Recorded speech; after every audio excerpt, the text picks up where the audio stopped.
جب اسلام نہیں آیا تھا، جب لوگوں کو اوڑھنے پہننے کی تمیز نہیں تھی، زمانہ جاہلیت میں جب پاک و نجس کا طہارت کا خیال نہیں رکھتے تھے، اس زمانے میں بھی محرم کا جب مہینہ آتا تھا نا تو جنگ نہیں کیا کرتے تھے. لیکن یہ قوم ایسی قوم ہے کہ جس نے اس محرم الحرام کا کیا مطلب ہے؟ جس میں جنگ حرام ہو.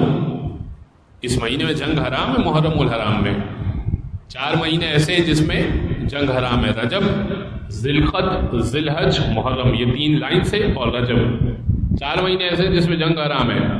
جس میں محرم الحرام ہے. محرم میں جنگ حرام ہے. اچھا، جنگ حرام ہے سے مراد کیا ہے؟ تو پھر امام حسین نے جنگ کیوں کی؟ سوال یہ پیدا ہو سکتے نا، امام حسین نے جنگ کیوں کی؟ اس کا جواب یہ کہ آفینسو جنگ حرام ہے، بڑھ کے حملہ کرنا حرام ہے. ہاں، ڈیفینسو جنگ اگر کوئی آپ پر حملہ کر رہا ہے تو ظاہر ہے اپنا دفاع تو کریں گے نا. تو وہ امام حسین نے تو اپنا دفاع کیا تھا. اسی لیے کہا تھا حل من ناصر ینصرنا، ہے کوئی میری مدد کرنے والا؟